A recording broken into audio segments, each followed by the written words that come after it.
नमस्कार दोस्तों, स्वागत है आपका हमारे चैनल फिनिक्स लीगल इंडिया में। आज हम लोग जानेंगे आरटीआर 4 कैसे भरा जाता है। लास्ट वीडियो में हम लोगों ने सीखा आरटीआर 1 की बारीकी, किन लोगों को भरना चाहिए और कैसे भरा जाता है। इस वीडियो में हम लोग पूरा डिटेल डिस्क्रिप्शन सीखेंगे आरटीआर 4 किन लोगों को भरना चाहिए और क्या-क्या बारीकियां हैं आरटीआर 4 को भरते समय। तो चलिए शुरू करते हैं। हम लोग इनकम टैक्स की नई वेबसाइट पे आएंगे। इसका नाम है incometax.gov.in। वहीं पे हम लोग लॉगिन के ऊपर क्लिक करेंगे और अगर आप लोग ऑलरेडी लॉगिन करे हुए हैं यानी कि पुराने पोर्टल का जो भी लॉगिन आईडी पासवर्ड है वो हम लोग यहाँ पे यूज कर सकते हैं। तो जैसे कि हम लोगों ने अपना आईडी पासवर्ड डाला यहाँ पे, इसके बाद आप लोग अपना पासवर्ड डालेंगे। यहाँ के ऊपर क्लिक करेंगे please confirm your secure access message, drop down करते हुए यहाँ डालेंगे अपना पासवर्ड। जैसे यहाँ कंटिन्यू पे क्लिक करेंगे तो देखिए आप लोग की ये पूरी प्रोफाइल आपकी खुल के आ जाएगी। हम लोग आगे बढ़ेंगे और यहाँ पे स्किप करेंगे। अब देखिए यहाँ पे पूछ रहा है कि फाइल और return for the year ended 31 मार्च 2021। क्या आपको 31 मार्च 2021 को जो फाइनेंशियल ईयर आपका खत्म हुआ उसका रिटर्न करना है? तो यस, हम लोग उस पर फाइल नाउ पे क्लिक कर देंगे। अब यहाँ पे देखिए पूछेगा क्या असेसमेंट ईयर है, तो जो करंट असेसमेंट ईयर है वो है 2021-22। इसके बाद हम लोग यहाँ पे दो चीजें पूछे, are you audited under section 44AB, तो हम लोग ऑडिटेड नहीं है, इसको हम लोग कंटिन्यू कर देंगे। अब यहाँ पे पूछेगा सिलेक्ट मोड ऑफ फाइलिंग, तो यहाँ पे ऑनलाइन के ऊपर क्लिक करते हुए हम लोग आगे बढ़ेंगे। अब जैसे कि हम लोगों ने पिछली वीडियो में सीखा था आईटीआर 1, तो उसके बारे में देखिए पूरा फॉर्म अभी तक सेव है। आज हम लोग जानेंगे नए आईटीआर के बारे में। तो यहाँ पे हम लोग सीखेंगे स्टार्ट न्यू फाइलिंग के ऊपर क्लिक करेंगे। अब वो पूछ रहा है please select the status applicable to you. देखिए दोस्तों, इसमें वीडियो में और पुराने वाले वीडियो में बहुत सारी चीजें सेम रहेंगी, बट अगर आप लोग एंड तक वीडियो में बने रहते हैं तो आप सारी बारीकियां समझ जाएंगे कि एक बिजनेसमैन को कैसे आईटीआर भरना चाहिए, क्या क्या कॉम्प्लिकेसीज आती हैं और क्या क्या चीजों का ध्यान रखना चाहिए। तो यहाँ पे हम लोग इंडिविजुअल पे क्लिक करते हुए आगे बढ़ेंगे। अब यहाँ पे देखिए फॉर्म पूछ रहा है, तो अब हम लोग आपका आईटीआर 4 का फॉर्म ले लेंगे। यहाँ पे देखिए पूरा वो बताएगा for individuals and HUFs and firm other than LLP, being a resident having a total income up to rupees 50 lakh and having income from business and profession which is computed under 44AD, ADA और AE। तो इसका मतलब है इन तीनों section के अंदर अगर आपकी कोई भी इनकम आती है और 50 लाख रुपए तक अगर आपकी इनकम है तो फिर आप ये आईटीआर भर सकते हैं। तो हम लोग यहाँ पे प्रोसीड कर देंगे। लेट्स गेट स्टार्टेड के ऊपर क्लिक करेंगे। दोस्तों पहले हम लोग आपको थोड़ा सा बता दें, आईटीआर 4 हम लोग ज्यादातर बिजनेस क्लास के लिए भरते हैं या प्रोफेशनल्स के लिए भरते हैं या जो लोग ट्रांसपोर्ट का काम करते हैं जिनके 10 से कम ट्रक्स वगैरह होते हैं उनके लिए भरते हैं। इसमें भी हम लोग सैलरी इनकम पूरी डाल सकते हैं, अदर सोर्सेज की इनकम डाल सकते हैं और आपका बिजनेस की भी पूरी इनकम डाली जा सकती है। कोई एग्जेम्प्ट इनकम हो तो वो भी आप भर सकते हैं। तो आइए शुरू करते हैं। ये क्वेश्चन है please answer the following question. तो क्या पूछ रहा है यहाँ पे कि आपका इनकम टैक्स रिटर्न फाइल करने का क्या रीजन है, क्या आप बेसिक टैक्सेशन लिमिट से एक्सीड करते हैं?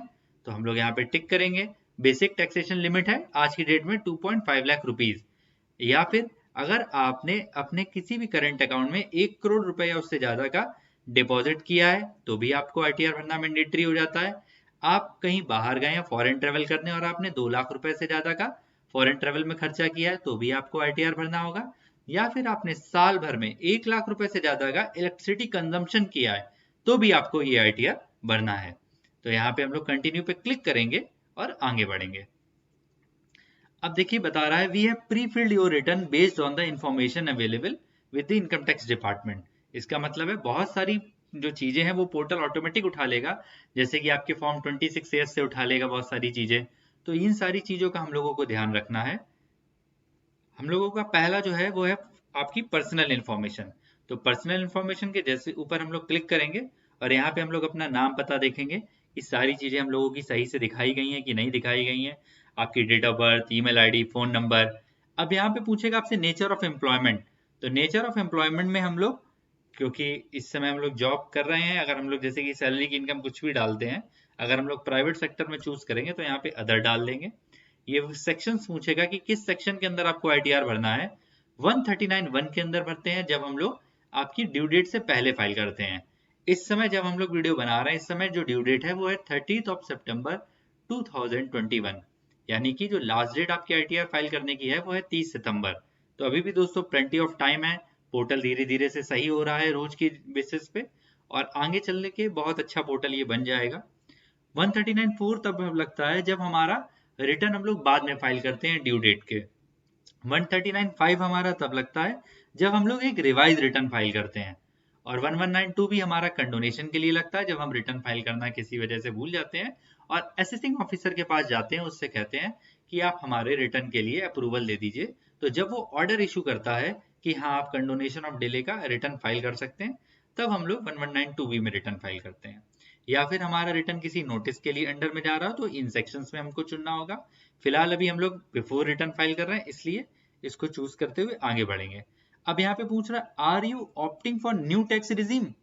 अच्छा, जैसे कि आप लोग को पता है कि इस समय 2 रिजीम आ चुकी हैं अपने इनकम टैक्स डिपार्टमेंट की तरफ से, यानी कि 2 स्लैब रेट चल रहे हैं। एक है ओल्ड टैक्स स्ट्रक्चर, एक है न्यू टैक्स स्ट्रक्चर। तो इस वीडियो में हम लोग बहुत ज्यादा कंपेयर भी कर लेंगे आगे चल के। अभी फिलहाल हम लोग पुराने वाले टैक्स स्ट्रक्चर के साथ कंटिन्यू करते हैं। इसके बाद पूछ रहा है whether this return is being filed by a representative SSC. देखिए दोस्तों, अगर किसी की डेथ हो जाती है, कोरोना के केस में इस बार बहुत लोगों की डेथ हुई है और उनका जो पिछले साल का ITR है वो फाइल करेंगे उनके रिप्रेजेंटेटिव एसएससी। तो ये दोस्तों ये बात आप ध्यान रखिएगा, यहाँ पे लिख करेंगे आप नो। हम लोगों के केस में ऐसा कोई भी केस नहीं है। यहाँ पे वही बैंक डिटेल्स पूछेगा, जो भी आपकी बैंक डिटेल वैलिडेटेड हो। यहाँ पे बैंक डिटेल प्री वैलिडेट करना बहुत जरूरी है अगर आपका रिफंड है तो। इसके बाद कंफर्म करके हम लोग आगे बढ़ जाएंगे। तो देखिए यहाँ पे जो पहला स्ट्रक्चर था इट्स गुड कीप गोइंग, यहाँ पे देखिए रॉकेट सा बन के आ गया है। और आपका ये देखिए यहाँ पे ग्रीन कलर का हो गया कंफर्म, यानी कि आपकी जो भी पर्सनल इंफॉर्मेशन है वो पोर्टल ने एक्सेप्ट कर ली है। अब हम लोग दूसरी इंफॉर्मेशन के ऊपर जाएंगे जहाँ पे ग्रॉस टोटल इनकम हमारी कंप्यूट करी जाएगी। तो सबसे पहला है हमारी सैलरी। तो हम लोगों ने एक डेमो पहले से बना के रखा हुआ है कि क्या क्या हम लोग एग्जेम्पशंस और क्या क्या इनकम दिखाएंगे। उसके लिए हम आपको गूगल शीट का लिंक दे देंगे अपने डिस्क्रिप्शन बॉक्स में, तो वहां से आप जाके सारी चीजें वेरीफाई कर सकते हैं। तो पहला क्वेश्चन जो पूछ रहा है सैलरी के लिए, are you eligible to claim exemption in respect of expenditure incurred in cost of travel. तो यहाँ पे हम लोग नो कर देंगे, अभी हम लोग कोई भी ऐसी एग्जेम्पशन वगैरह नहीं क्लेम करेंगे।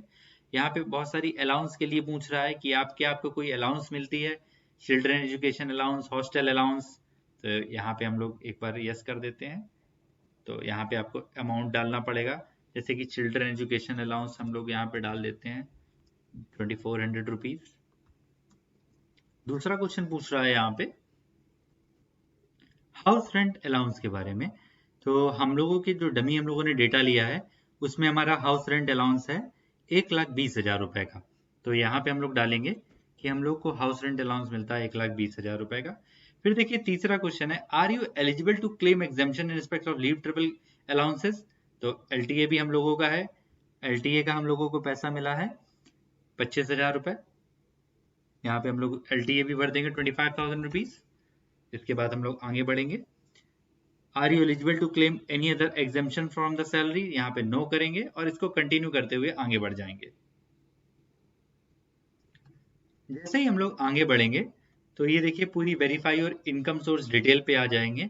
हम लोग को अब यहाँ पे सैलरी अपनी डालनी होगी। ये हम लोग एक डमी केस एज्यूम कर रहे हैं कि हम लोग बिजनेस भी कर रहे हैं, सैलरी भी कर रहे हैं, हम लोग प्रोफेशन भी कर रहे हैं। तो क्या एक बंदा सब कुछ कर सकता है? Yes, everyone is multi talented and can do it. यहाँ पे सैलरी हम लोगों ने जो अपने केस में एज्यूम करी है वो है 6 lakh rupees, that is 50,000 rupees per month. अब देखिएगा आप जितनी भी हम लोगों ने क्वेश्चंस का वहां पे आंसर दिया था वो देखिए सब ऑटोमेटिक आपका फिल होके आ गया है। यहाँ पे आपका जो 2400 की आपकी एजुकेशन अलाउंस था वो देखिए फुलफिल होके आ गया है। यहाँ पे देखिए हाउस रेंट अलाउंस वो भी आपका 1,20,000 रुपए बन के आ गया है। और ये लीव ट्रेवल कंसेशन का आपका 25,000 रुपए था वो भी देखिए यहाँ पे बन के आ गया है। इसके बाद जो हम लोग की नेट सैलरी हो जाती है वो होती है 4,52,600 रुपीज, जिसमें कि 50,000 का हम लोग को मिलेगा स्टैंडर्ड डिडक्शन। और इस प्रकार से हम लोग इसको सेव कराते हुए आगे बढ़ते हैं। अब आपकी देखिए सैलरी की डिटेल बिल्कुल अच्छी तरीके से भरी जा चुकी है। अब हम लोग का जो दूसरा केस है, हाउस प्रॉपर्टी की इनकम क्या हमारे केस में आ रही है? जी हाँ, हमारे पास एक हाउस है, उसकी भी इनकम हम लोग कंसीडर करेंगे। यहाँ पे सबसे पहले पूछेगा टाइप ऑफ हाउस प्रॉपर्टी, तो पहले हम लोग एक बार सेल्फ ऑक्युपाइड का केस देखेंगे।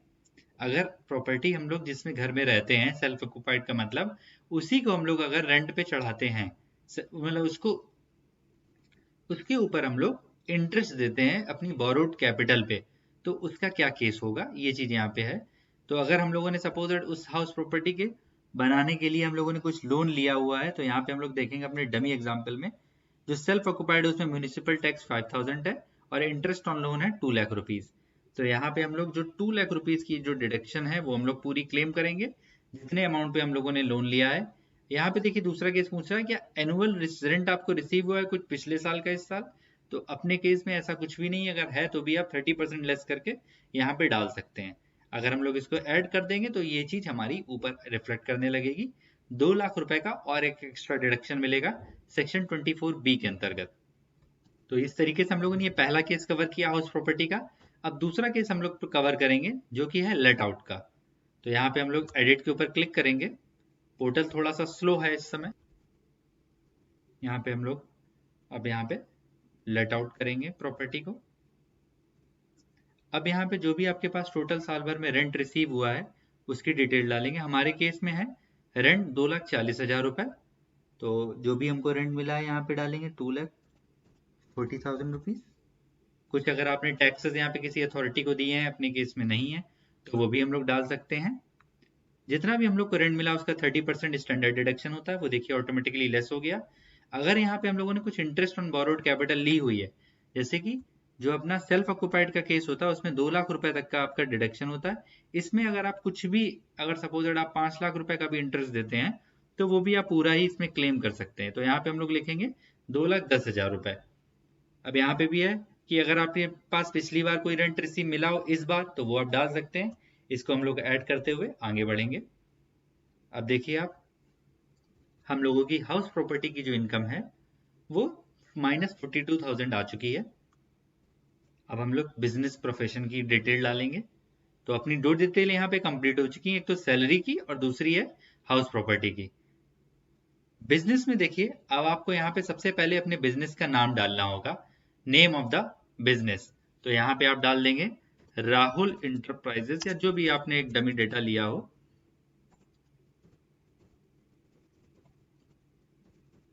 बिजनेस का कोड पूछेगा अब यहाँ पे, तो आप जो भी काम करते हो, जैसे कि राहुल इंटरप्राइज की हम कह रहे हैं रिटेल की दुकान थी, तो हम लोग यहाँ पे डाल देंगे रिटेल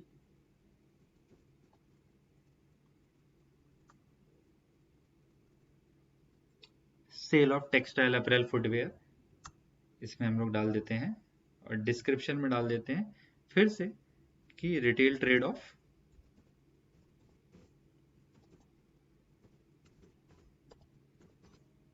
क्लोथ्स। इसको डालने के बाद हम लोग आगे बढ़ेंगे। अब देखिए यहाँ पे पूछ रहा है कि आपके बिजनेस का ग्रॉस टर्नओवर कितना है। अब यहाँ पे बहुत सारे लोग कंफ्यूज रहते हैं, ग्रॉस टर्नओवर का मतलब क्या है, क्या इसमें जीएसटी इंक्लूड रहेगा कि जीएसटी नहीं इंक्लूड रहेगा। तो दोस्तों यहाँ पे वर्ड दिया है ग्रॉस टर्नओवर और ग्रॉस रिसीट, तो इसमें हम लोग जीएसटी इंक्लूड करते हुए दिखाएंगे। यहाँ पे सबसे पहले हम लोग अपने बिजनेस वाले में आएंगे। बिजनेस में जो अपना केस है 44AD का, उसमें बैंक से हम लोगों को जो मिला है वो है 45 लाख रुपए और जो कैश में मिला है वो है 40 लाख रुपए। तो यहाँ पे हम लोग अपना ग्रॉस टर्नओवर दिखाते हैं। पहले में देखिए पूछ रहा है थ्रू अकाउंट पे चेक, तो इसका मतलब है आपके पास जो बैंक में पैसा आया है वो कितना आया है, 45 लाख रुपए हम लोगों ने डाला, और थ्रू कैश मोड में हमारे पास 40 लाख रुपए आए थे, हम लोगों ने 40 लाख रुपए डाला। अब देखिए दोनों केस को अच्छे से समझते हैं। जो बैंक का केस होता है उसमें हम लोगों को जो मिनिमम प्रॉफिट दिखाना होता है वो मिनिमम 6% का दिखाना ही होता है। अगर 6% से कम दिखाएंगे तो हमारा केस ऑडिट वाले केस में आ जाता है, इसलिए हम लोग यहाँ पे कंसीडर कर रहे हैं। तो मिनिमम होता है 6% इसका, 2,70,000, बट हम ऑन एन एवरेज 10% का प्रॉफिट दिखाते हैं और यहाँ पे 4,50,000 कंसीडर करते हैं। तो पहले केस में हम लोगों ने कंसीडर करा 4,50,000, और जो दूसरा केस है आपका उसमें हम लोग कंसीडर करेंगे आपका 4 लाख रुपीज, उसमें भी हम लोगों ने 10% माना हुआ है। तो यहाँ पे देखिए जो 40 लाख का 10% आ रहा है वो एक 4 लाख रुपीज आ रहा है और ऊपर वाले में 4,50,000 आ रहा है। इस प्रकार से हमारे एसएससी का जो टोटल टर्नओवर था वो था 85 लाख रुपीज, जिसकी हम लोगों ने 10% का नेट प्रॉफिट मानते हुए 8,50,000 रुपए हमने यहाँ पे शो करा हुआ है। इसको हम लोग ऐड करेंगे। जैसे ही हम लोग ऐड करेंगे यहाँ पे देखिए आपका बिजनेस फ्रॉम 44 एडी आपका 8,50,000 यहाँ दिखाने लगेगा। अब जो हमारा दूसरा केस है वो है presumptive income from profession under section 44 ADA. ADA होता है दोस्तों आपकी प्रोफेशनल्स के लिए। तो आइए देखते हैं वो कैसे करते हैं। यहाँ पे हम लोग दोबारा से एडिट पे आएंगे। एडिट पे आने के बाद हम लोग का प्रोफेशन यहाँ पे चूज करेंगे। इसमें बहुत सारे प्रोफेशंस आते हैं। हम लोगों ने सपोज दैट नाम डाला है टैक्स वर्क कंसल्टेंसी। तो जैसे ही हम लोग यहाँ पे टैक्स वर्क कंसल्टेंसी डालेंगे इसका मतलब है वो कुछ ना कुछ टैक्सेशन से रिलेटेड होगा। तो हम लोग उसका यहाँ पे कोड चूज करेंगे। यहाँ पे हम लोग चूज करते हैं टैक्स कंसल्टेंसी और यहाँ पे डिस्क्रिप्शन में भी हम लोग यही डाल सकते हैं, ना भी डालें तो भी चलेगा, इससे कोई भी प्रॉब्लम नहीं होती है।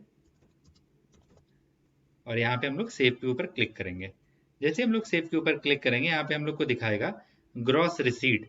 तो सपोज दैट अगर आप टैक्सेशन वर्क में हमारे जो डमी केस है 44 एडीए के अंदर हम लोग 20 लाख रुपए कमाते हैं, तो यहाँ पे हम लोग आपकी पूरी ग्रॉस रिसीट दिखा देंगे 20 लाख रुपए।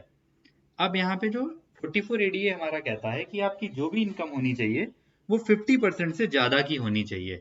तो इसका मतलब है 20 लाख का 50% होता है 10 लाख। तो हम लोग 10 लाख से थोड़ी सी ज्यादा दिखा सकते हैं, 10 लाख भी दिखाएं तो भी कोई प्रॉब्लम नहीं है, but on A safer side हम लोग यहाँ पे दिखा देते हैं 10,50,000 रुपए। ये हम लोग 50% इनकम पूरी कंसीडर कर रहे हैं। इसको यहाँ पे हम लोग सेव कराएंगे।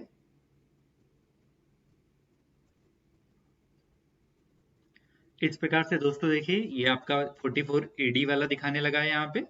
ठीक है कि आपकी रिटेल ट्रेड थी कैसे आपने दिखाया। उसके बाद आपका 44 एडीए भी दिखाने लगा है। एडीए में देखिए आपकी 10,50,000 की इनकम आ रही है टैक्स कंसल्टेंसी वर्क से। इसके अलावा हम लोग बिजनेस तीसरा जो है इसमें 44 एई उसकी भी हम लोग इसमें डिटेल डालेंगे। यहाँ पे एडिट के ऊपर फिर से हम लोग क्लिक करेंगे। जो 44 एई होता है वो होता है गुड्स कैरेज के लिए। अच्छा यहाँ पे आपको ये बात बहुत अच्छे से ध्यान रखनी है कि आपके पास टोटल नंबर ऑफ जो ट्रक्स हैं या जो भी आपके पास गाड़ी है वो 10 से ज्यादा की नहीं होनी चाहिए। यहाँ पे हम डाल देते हैं SRI ट्रांसपोर्ट, श्री ट्रांसपोर्ट। यहाँ बिजनेस कोड हम लोग चूज करेंगे, रेंटिंग पैकर्स एंड मूवर्स ले लेते हैं हम लोग। डिस्क्रिप्शन में भी डाल देते हैं पैकर्स और हम लोग इसको सेव कराते हुए आगे बढ़ते हैं। अब देखिए यहाँ पे हम लोगों से दो चीजें पूछेगा। तो दोस्तों हम लोग यहाँ पे ऐड अनदर पे ऊपर क्लिक करेंगे। ये आपको याद रखना है कि 10 से ज्यादा व्हीकल नहीं होनी चाहिए, तभी हम लोग के ऊपर ये वाला ITR लागू होता है। यहाँ पे आप रजिस्ट्रेशन नंबर डालेंगे अपनी व्हीकल का। ये सारी डमी डिटेल है। अब यहाँ पे पूछ रहा ओन्ड है, लीज्ड है, हायर्ड है। तो अगर अपने केस में ओन्ड है तो यहाँ पे ओन डालेंगे। अब यहाँ पे दो क्वेश्चन पूछता है कि टनेज कैपेसिटी क्या है। टनेज कैपेसिटी दोस्तों अगर आपका 12 मीट्रिक टन से कम होता है कोई भी ट्रक, सपोज दैट आपका 10 मीट्रिक टन का है, तो फिर आपको लिया जाएगा 7,500 रुपए पर महीने के हिसाब से, यानी कि 7,500। अब यहाँ पे पूछ रहा है number of month for which the goods carriage own और ओन्ड बाय द एसएससी। कितने महीने तक जो गुड्स कैरेज है वो आपने ओन करी है। यहाँ पे हम लोग इजीनेस के लिए 10 ही मंथ ले लेते हैं और 7,500 इंटू 10 होता है 75,000 रुपए। तो यहाँ पे हम लोग 75,000 रुपए डाल देते हैं प्रिजम्पटिव इनकम अंडर सेक्शन 44 एई। तो ये आपका पूरा केस हो गया। अगर हम लोग इसको ऐड कर देंगे तो ये हमारी व्हीकल में ऐड हो जाएगा।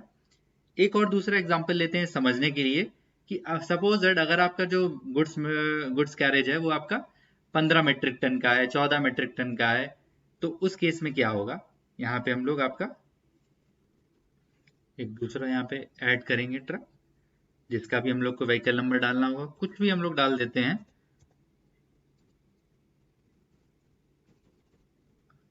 फिर से पूछ रहा है ओन्ड है कि लीज्ड है। अब जो हम लोग यहाँ पे टनेज कैपेसिटी डालेंगे वो 12 मीट्रिक टन से ज्यादा डालेंगे।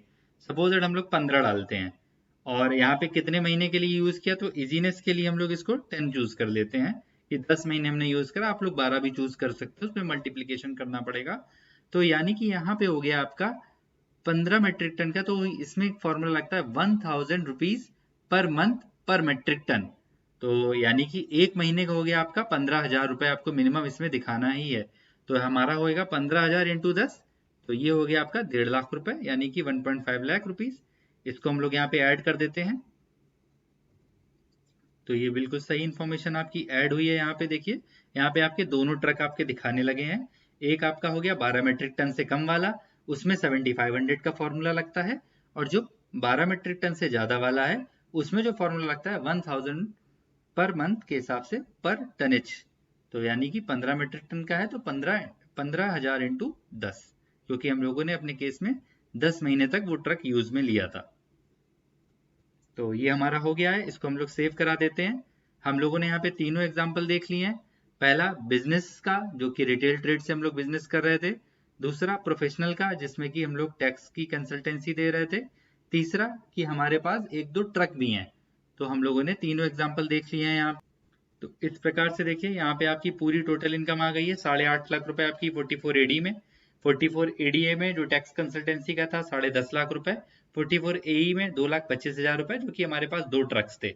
अब हम लोग यहाँ पे इनकम फ्रॉम अदर सोर्स डालेंगे, यानी कि हम अपने आईटीआर में आगे बढ़ेंगे। यहाँ पे आपसे फिर से क्वेश्चन आयर पूछेगा कि आपके पास do you have interest income from the saving bank account in India. तो हमारे केस में है, हम लोगों ने कंसीडर करा है सेविंग बैंक अकाउंट, 2500 रुपीज है। यहाँ पे हम लोग कंफर्म भी कर लेंगे कि अदर सोर्स में हम लोग क्या दिखा रहे हैं। एक तो हम लोग का सेविंग बैंक अकाउंट का इंटरेस्ट है, दूसरा हमारा एफडी का इंटरेस्ट है। तो दूसरा देखिए क्वेश्चन है, do you have interest income from bank, FD, post office, cooperative society. तो हम लोग यस करेंगे। इसमें हमारे पास ये जो अमाउंट है वो 11,000 रुपए है। इसके अलावा नीचे बहुत सारे इसी तरीके से क्वेश्चन आर पूछेगा कि आपकी फैमिली पेंशन आ रही है, नो कर देंगे। क्या आपका इनकम टैक्स रिफंड के ऊपर इंटरेस्ट प्राप्त हुआ, नो कर देंगे। क्या आपका कोई और किसी भी प्रकार की आपकी अदर इनकम है, कोई इंटरेस्ट इनकम हो, कोई कमीशन इनकम हो, उसको हम यहाँ पे डाल सकते हैं एनी अदर इनकम में डाल के।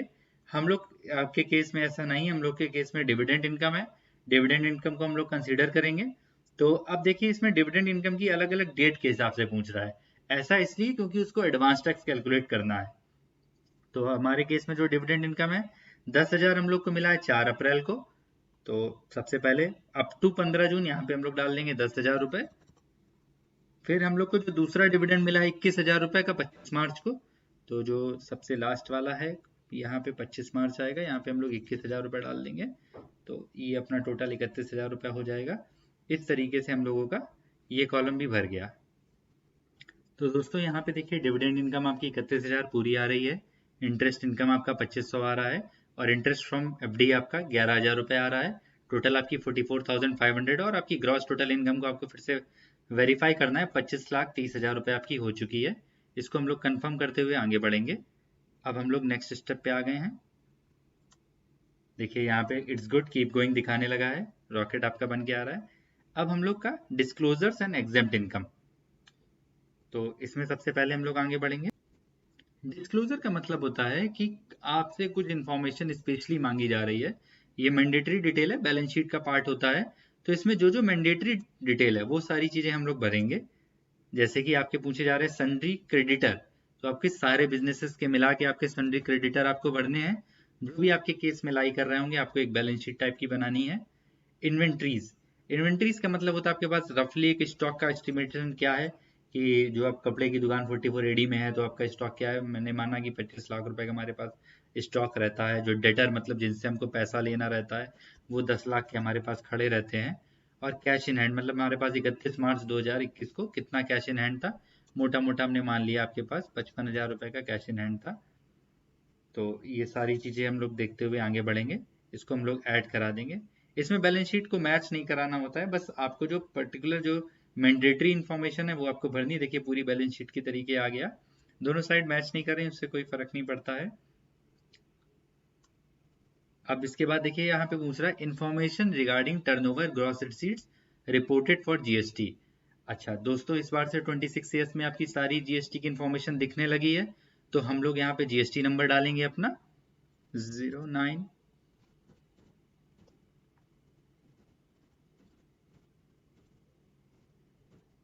भी हमने यहाँ पे जीएसटी नंबर डाल दिया। अब देखिए यहाँ पे पूछ रहा है annual value of the outward supply as per the GST return. तो एनुअल वैल्यू जो आपकी डालेंगे यहाँ पे वो डालेंगे कि आउटवर्ड सप्लाई की, यानी कि जिसमें टैक्स जुड़ा हुआ ना हो। इस चीजों को आपको ध्यान में रखना है। तो हम लोग यहाँ पे कुछ भी इंफॉर्मेशन भर रहे हैं, बट आपको वही भरनी है जो आपकी एक्चुअल हो। इस बात पे बिल्कुल ध्यान देना है आपको। यहाँ पे हम लोग आगे बढ़ेंगे। हम लोगों ने डाल दिया 17 लाख रुपए। आपको जो आपके केस में जो भी बिल्कुल एग्जैक्ट आपने जीएसटी के टर्नओवर में फिल करा होगा, जीएसटी के रिटर्न्स में, वो सारी चीजें मैच करानी है। तो ये आपका डिस्क्लोजर्स एंड एग्जेम्प्ट इनकम का कॉलम हम लोग भर रहे हैं। अब हमारी जो लास्ट डिटेल है वो पूछ रहा है कि आपके पास कोई एग्जेम्प्ट इनकम है। एग्जेम्प्ट इनकम दोस्तों वो होती है जिसके ऊपर हमारे बैंक अकाउंट में आई तो होती है, पर उसके ऊपर कोई टैक्स नहीं पड़ता है। जैसे कि आपने एग्रीकल्चर इनकम मान लिया, हमारे केस में एग्रीकल्चर इनकम है 1,000 रुपए की। तो सबसे पहले तो हम लोग एग्रीकल्चर इनकम मान लेते हैं, 1,000 रुपए की हमारे पास आई है। हमने कुछ भी अनाज वगैरह बेचा होगा अपने खेतों का। इसके अलावा इसमें हम लोग और भी चीज़ें ऐड कर सकते हैं। हम लोगों ने और भी चीज़ें देखिए कंसीडर करी हुई हैं। यहाँ पे हम लोग हमारे केस में जो एग्जेम्प्ट इनकम है उसमें एक हम लोग की LIC की मैच्योरिटी आई है 10 लाख रुपए की। तो इसमें देखिए LIC की मैच्योरिटी भी डाली जाएगी। बहुत सारी चीज़ें इसमें डाल सकते हैं। देखिए प्रोविडेंट फंड से अगर आपको कोई पैसा मिला हो, सुपर एन्युएशन फंड से मिला हो, आपको कोई अलाउंस मिला हो MP MLA के होते हुए, कोई आपको इंस्टीट्यूट ऑफ कोई आपको अवार्ड ग्रांट करा हो किसी गवर्नमेंट ने, परमवीर चक्र का आपके पास पैसा आया हो, ये सारी चीज़ें हम लोग इसमें भरते हैं।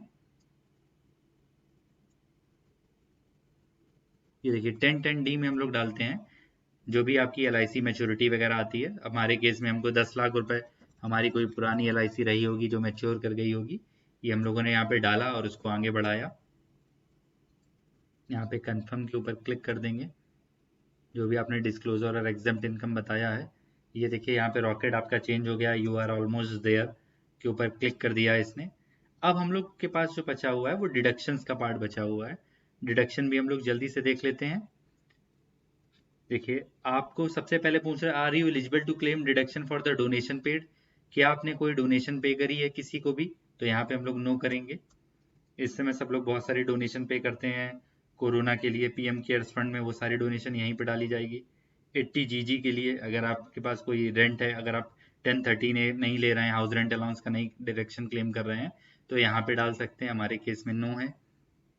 Are you eligible to claim deduction in respect of payment towards, कुछ आपने LIC का प्रीमियम दिया है, पब्लिक प्रोविडेंट फंड में दिया है, या आपकी कोई 5 ईयर की फिक्स टैक्स डिपॉजिट है, तो उसको यहाँ पे डालेंगे। हमारे केस में हम लोगों ने कंसीडर किया हुआ है। इसके अलावा अगर आपके पास कोई आप हाउस अगर लोन पे लेके बनवा रहे हैं, तो इसका प्रिंसिपल अमाउंट भी आप यहीं पे डाल सकते हैं। 80C के अंतर्गत आता है वो भी। हम लोग देखते हैं हमारे पास क्या क्या डिडक्शंस है। सबसे पहले हम लोगों ने LIP ली हुई है, ट्यूशन फीस ली हुई है और PPF का लिया हुआ है। यानी कि 1 लाख रुपए की हम लोग की LIC जा रही है, ट्यूशन फीस 30,000 रुपए की जा रही है बच्चों की, और पब्लिक प्रोविडेंट फंड में हम लोगों ने 20,000 रुपए जमा किया। तो टोटल हमारा मैक्सिमम डिडक्शन यहाँ पे 1.5 लाख की क्लेम कर सकते हैं। हम लोगों ने पूरा 1.5 लाख ले लिया। फिर देखिए पूछ रहा है are you eligible to claim 80CCD यानी कि पेंशन वाला। तो इस पे हम लोग नो करेंगे, आगे बढ़ेंगे। यहाँ पे नो कर देते हैं। अब आपसे पूछेगा 80D यानी कि आपने पास मेडिकल इंश्योरेंस वगैरह का कुछ अगर आपने एक्सपेंडिचर करा हो, तो उसके केस में यहाँ पे आप डिडक्शन क्लेम कर सकते हैं। हम लोग यस करेंगे। अभी इसकी डिटेल आगे बढ़ने को आएगी, उसके लिए एक अलग सा शेड्यूल दिया हुआ है। फिर लास्ट पॉइंट पूछ रहा है कि आपने कोई इंटरेस्ट लिया हुआ है सेक्शन 80E के अंतर्गत, तो उसके अगर आपने कोई लोन लेते हैं एजुकेशन के लिए, तो वो उसके इंटरेस्ट पे आपको छूट मिलती है, तो उस पर हम लोग की पूरी डिडक्शन क्लेम कर सकते हैं। या कोई भी और अगर आपको डिडक्शन क्लेम करनी हो तो यहाँ पे। अब देखिए ये जो आया है ये बड़ा सा कॉलम, इसमें बहुत सारी डिडक्शंस हैं। जैसे कि पेंशन फंड में कंट्रीब्यूशन में, अगर आप पेंशन फंड में कंट्रीब्यूट करते हैं, अगर आप खुद से कंट्रीब्यूट करते हैं, तो यहाँ पे आप टिक करेंगे और यहाँ पे भर देंगे 50,000 तक की डिडक्शन आपको और मिल जाएगी नेशनल पेंशन स्कीम के तहत 80CCD 1B के अंतर्गत। फिर बहुत सारी हैं 80E interest on residential house property, ये आपकी टाइम बेस्ड थी, 2013 के बाद जिन लोगों ने हाउस खरीदा उनको आई थी। फिर इसके बाद जो हम लोग के ऊपर एप्लीकेबल हो रही है वो 80TTA की एप्लीकेबल हो रही है, कि जितना भी आपने अदर सोर्स में दिखाया है कि जो भी आपने इंटरेस्ट मिला है आपको सेविंग बैंक अकाउंट में, उसका पूरा डिडक्शन यहाँ पे क्लेम कर सकते हैं। तो इसका मतलब है जो भी आपको ब्याज मिलता है आपके सेविंग बैंक अकाउंट में, वो पूरी तरीके से एग्जेम्प्ट होता है 10,000 रुपए तक। 80TT भी उस केस में लगता है अगर आप सीनियर सिटीजन होते, अगर आपकी डेट ऑफ बर्थ ऐसी होती जिसमें 60 साल से ऊपर हो रहे होते, तो ये ऑटोमेटिक एक्टिव हो जाता। इसको साथ हम लोग यहाँ पे क्लिक करते हैं। ये देखिए यहाँ पे बोल रहा है deduction under section 80TT is more than the deduction details provided by the employer, please reverify. यानी कि जो हमारे फॉर्म 16 में दिखाया गया है उससे ज्यादा यहाँ पे आप डिडक्शन क्लेम कर रहे हैं, तो ये बस एक वार्निंग मैसेज है, इसको इग्नोर करते हुए आप आगे बढ़ेंगे। तो ये 80 की हम लोगों ने पूरी डिडक्शन यहाँ पे क्लेम करी। अब 80D के लिए हमने बताया था आपको कि अलग से एक फॉर्म आ गया है, अलग से शेड्यूल दिया। यहाँ पे पूछेगा आपसे सबसे पहला, वेदर यू और any of your family member is a senior citizen. तो यहाँ पे फैमिली का मतलब है आप, आपकी स्पाउस और आपके बच्चे। यहाँ पे आपके पेरेंट्स नहीं इंक्लूड होते हैं, तो यहाँ पे हम लोग नो क्लेम करेंगे। और यहाँ पे हम लोग जो भी हमारा फैमिली के ऊपर इंश्योरेंस है, हेल्थ इंश्योरेंस, मेडिक्लेम जिसको बोलते हैं, वो डालेंगे। जो हम लोगों ने केस लिया है उसमें 25,000 रुपीज है, यहाँ पे 25,000 रुपये डाल देंगे। प्रिवेंटिव हेल्थ चेकअप का मतलब अगर आप लोग कोई साल भर में कोई हेल्थ चेकअप कराते हैं अपना, तो उसके लिए 5,000 रुपये का डिडक्शन हम लोग क्लेम कर सकते हैं, वो हम लोगों ने डाल दिया। अब देखिए इसके बाद जो दूसरा पूछ रहा है, whether any one of your parents is a senior citizen. क्या आपके कोई भी जो पेरेंट्स हैं वो सीनियर सिटीजन है? अगर हैं तो यहाँ पे आप यस कर देंगे, अगर नहीं है तो यहाँ नो करेंगे। अगर सपोज दैट आपके पेरेंट्स सीनियर सिटीजन है तो यहाँ पे आप यस कर देंगे। और उसके बाद देखिए यहाँ पे देखिए 3 कॉलम आपके नीचे बढ़ जाएंगे। यहाँ पे आपने जो भी उनके लिए हेल्थ इंश्योरेंस कराया उसकी डिटेल डाल सकते हैं। प्रिवेंटिव हेल्थ चेकअप अगर आया है 5,000 रुपये तक का, तो वो भी डिटेल डाल सकते हैं। 50,000 रुपये तक का मेडिकल एक्सपेंडिचर भी आप क्लेम कर सकते हैं अगर आपने हेल्थ इंश्योरेंस का क्लेम नहीं करा है तो ये एक बहुत अच्छा सेक्शन है। हम लोग अभी दोबारा से, क्योंकि हमारे डमी एग्जाम्पल में पेरेंट्स का सीनियर सिटीजन का केस नहीं, इसको यहाँ पे हम लोग नो करेंगे और आगे बढ़ेंगे। यहाँ पे सेव कराएंगे हम लोग। ये देखिए 80D की आपको पूरी डिडक्शन दिखाने लगा। अमाउंट ऑफ एक्सपेंडिचर 30,000 और एलिजिबल अंडर सेक्शन 80D 25,000 रुपये। 80TTA भी देखिए दिखाने लगा है 2,500 रुपये का। अब यहाँ पे बहुत सारे अदर डिडक्शंस आ रहे हैं जो कि हम लोगों के केस में नहीं है, तो उनको इग्नोर करते हुए हम लोग आगे बढ़ेंगे। टोटल जो हमारे डिडक्शंस हैं वो 1,77,500 रुपीज़ हो गए हैं। इसको हम लोग कंफर्म करेंगे और आगे बढ़ेंगे। अब देखिए दिखा रहा है यू आर ऑलमोस्ट देयर, और अपने चारों टैब पूरी तरीके से भरे जा चुके हैं, जिसमें ग्रॉस टोटल इनकम आपकी 25 लाख रुपए, आपके जो डिस्क्लोजर्स थे वो आपके भरे जा चुके हैं, और टोटल डिडक्शन।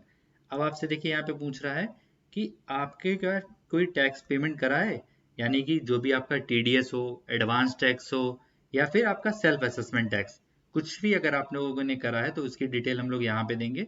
देखिए TDS अगर आपकी सैलरी में कट रही है तो वो ऑटोमेटिक यहाँ पे फिलअप होके आ जाएगी।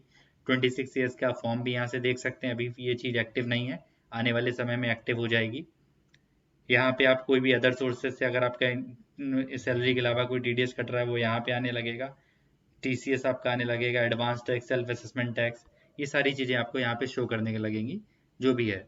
अगर आपने सपोज दैट कोई भी टैक्स आपने पेमेंट करा हो तो वहाँ पे आप इसका BSR नंबर डाल के, सपोज दैट एक डमी केस हम लोग फिलअप कर रहे हैं, वहाँ पे चालान नंबर डाल सकते हैं।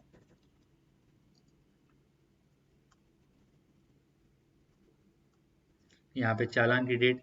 अब बहुत सारे क्वेश्चंस हमारे पास आए थे कि इसमें यहाँ पे एडवांस टैक्स और सेल्फ असेसमेंट टैक्स में अलग अलग नहीं कर रहा है, तो हम लोग क्या करेंगे, वो डेट के हिसाब से वो ऑटोमेटिक समझ लेता है, पोर्टल इतना समझदार है कि आपने जो भी पैसा जमा कराया है उसको तो समझ लेगा। तो जो भी आपकी एक्चुअल डिटेल हो वो आप डाल के यहाँ पे आगे बढ़ सकते हैं।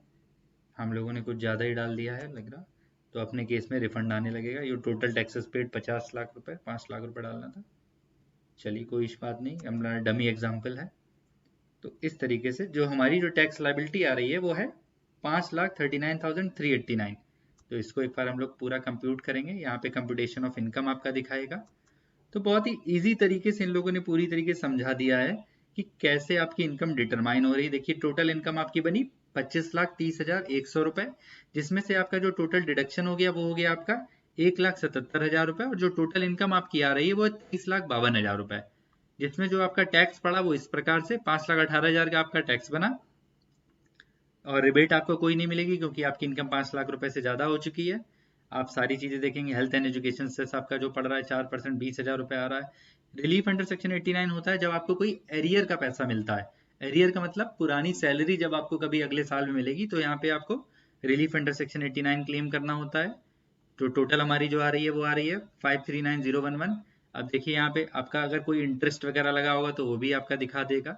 यहाँ पे देखिए हम लोग का ऑटोमेटिक कैलकुलेट होके आ रहा है कि कितना इंटरेस्ट पड़ रहा है हम लोगों के ऊपर। इस तरीके से total tax and fees interest ये आपका टोटल आ रहा है। यहाँ पे हम लोग कंफर्म करते हुए आगे बढ़ जाएंगे। अब देखिए यहाँ पे आपका फिंगर लाइक का बन के आ गया, you are done, click proceed. इसका मतलब है अपनी पूरी जर्नी यहाँ पे कंप्लीट हो गई है। अब हम लोग यहाँ पे डाउनलोड जेसन फाइल कर सकते हैं और यहाँ पे प्रोसीड भी कर सकते हैं।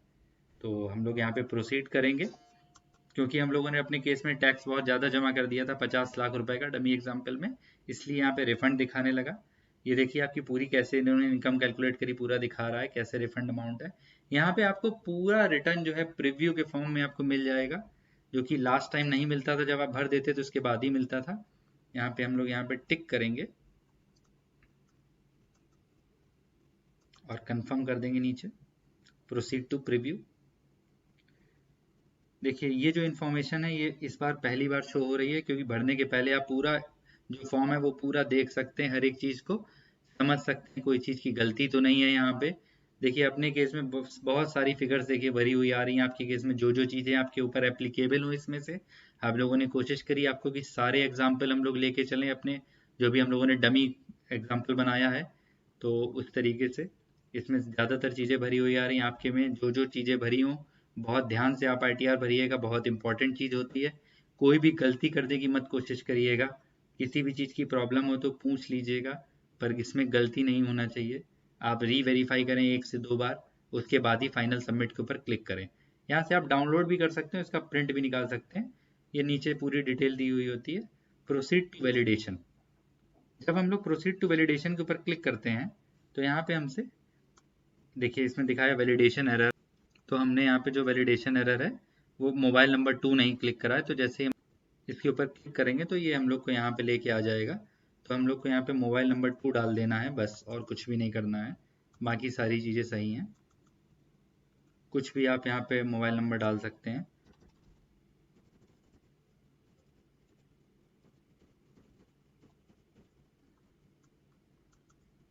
बाकी सब चीज़ें सही हैं, और भी बहुत सारी जिप कोड, ये सारी चीज़ें आपके केस में एप्लीकेबल नहीं है। एरिया वगैरह आप कुछ भी यहाँ पे डाल के चल सकते हैं। सिटी में भी आप कुछ भी डाल दीजिए और इसको सेव करा दीजिए। ये देखिए यहाँ से आप पूरा फॉर्म का प्रिंट ले सकते हैं, इसको डाउनलोड भी कर सकते हैं फाइल को। अब देखिए जो भी आपकी वैलिडेशन थी, एरर थी, वो सारी सक्सेसफुल यहाँ पे लिख के आ गया, validation successful. Proceed to verification, यानी कि मतलब हम लोग अब ITR वेरीफाई करने की तरफ बढ़ते हैं। अगर देखिए हम लोग यहाँ पे पहला ऑप्शन चूज करते हैं ई वेरीफाई नाउ, तो यहाँ पे बहुत सारे मेथड्स हम लोगों को दिखाएगा अपना ITR को वेरीफाई करने के लिए। आप आधार OTP से कर सकते हैं, डिजिटल सिग्नेचर से कर सकते हैं, नेट बैंकिंग से करते हैं, अपने बैंक अकाउंट के थ्रू कर सकते हैं, डीमैट अकाउंट के थ्रू कर सकते हैं, EVC से कर सकते हैं, और अपने आधार और मोबाइल नंबर से लिंक करा के कर सकते हैं। तो जो भी मेथड आपको यहाँ पे अच्छा लगता है उसके थ्रू आप यहाँ पे ITR भर सकते हैं। हम लोग यहाँ से बैक जाएंगे। यहाँ पे दूसरे ऑप्शन है ई वेरीफाई लेटर, इसमें तुरंत सबमिट हो जाएगा। वेरीफाई बाई ITR V, इसका मतलब है हम लोग आपका इनकम टैक्स डिपार्टमेंट को पोस्ट से भेज देंगे ITR। तो इस तरीके से आप कोई भी फॉर्म अपना चूज कर सकते हैं और अपने ITR को भर सकते हैं। तो दोस्तों कैसा लगा आपको हमारा वीडियो, आप प्लीज हम लोग को कमेंट करके बताइएगा। कोई भी ITR भरने में कोई दिक्कत आए तो भी आप हम लोग को कमेंट करके बताइएगा। ये वीडियो ज़्यादा से ज़्यादा लोगों में शेयर करें और हमको लाइक करें। हमारे चैनल में फाइनेंस और टैक्सेशन से वीडियो देखने के लिए इसको सब्सक्राइब करें, ताकि आपका कोई भी वीडियो मिस ना हो। थैंक यू सो मच दोस्तों, मिलते हैं आपसे नेक्स्ट वीडियो में एक नए टॉपिक के साथ।